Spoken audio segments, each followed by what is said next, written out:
আহারে বৃষ্টি, তুমি কবে থামবে? দর্শক, গোলাপগঞ্জ উপজেলার প্রথম multimedia online news portal GBS24 থেকে সবাইকে স্বাগতম জানাচ্ছি। আপনারা জানেন, গত কয়েকদিন ধরেই টানা বৃষ্টি হচ্ছে এই সিলেট বিভাগ জুড়ে।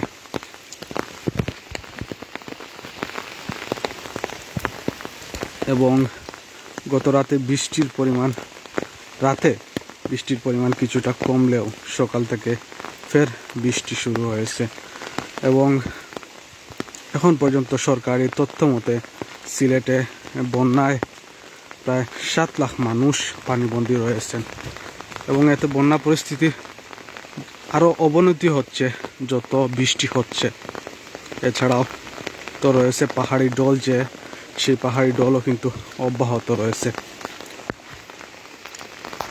এবং কি লাগাতার বৃষ্টি অব্যাহত থাকায় নতুন করে প্লাবিত হচ্ছে বিভিন্ন এলাকা সিলেটের।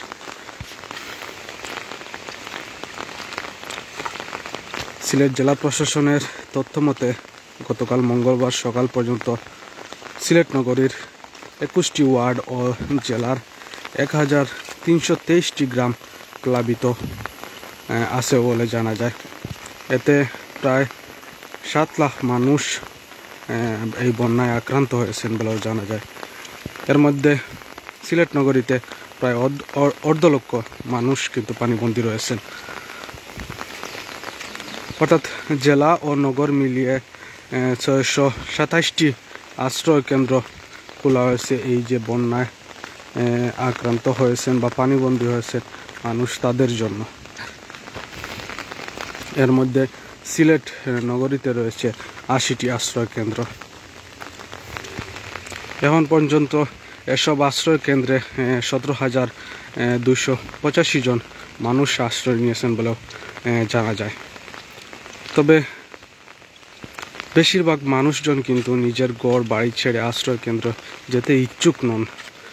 অনেকেই আশ্রয় নিয়েছেন পাড়া প্রতিবেশীদের উঁচু যে বাসা বাড়িগুলো আছে বা আত্মীয় স্বজনের বাড়ি, সেই আত্মীয় স্বজনের বাড়িতেও গিয়েছেন। এদিকে পানি উন্নয়ন বোর্ডের সূত্র মতে যে পানি উন্নয়ন বোর্ড বলছে যে সুরমা নদীর কানাইঘাট পয়েন্টে সুরমা নদীর পানি বিপদসীমার 91 সেন্টিমিটার ওপর দিয়ে প্রবাহিত হচ্ছে। আবার এই সিলেটের সুরমা নদীর একই নদীর সিলেট পয়েন্ট যেটি আছে সেটি বিপদসীমার 37 সেন্টিমিটার ওপর দিয়ে প্রবাহিত হচ্ছে। এদিকে কুশিয়ারা নদীর আমলশীত পয়েন্ট যেটি আছে সেটিতে বিপদসীমার 44 সেন্টিমিটার ওপর দিয়ে প্রবাহিত হচ্ছে বলে জানা যায়।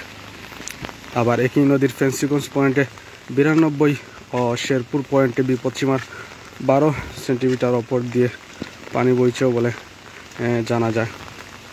এছাড়াও গোয়েনঘাট নদীর সারিঘাট পয়েন্টে বিপদসীমার 0.9 সেন্টিমিটার ওপর দিয়ে প্রবাহিত হচ্ছে বলে জানা যায় পানি উন্নয়ন বোর্ডের তথ্য মতে।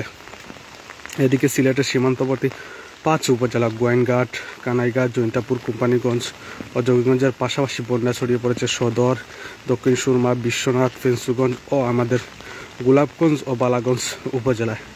এসব উপজেলার নতুন এলাকাও প্লাবিত হচ্ছে বলে জানা যায়। অর্থাৎ বলা যায় যে এই বৃষ্টি যদি অব্যাহত থাকে আরও সিলেটের এই বন্যা পরিস্থিতি আরও অবনতি হবে।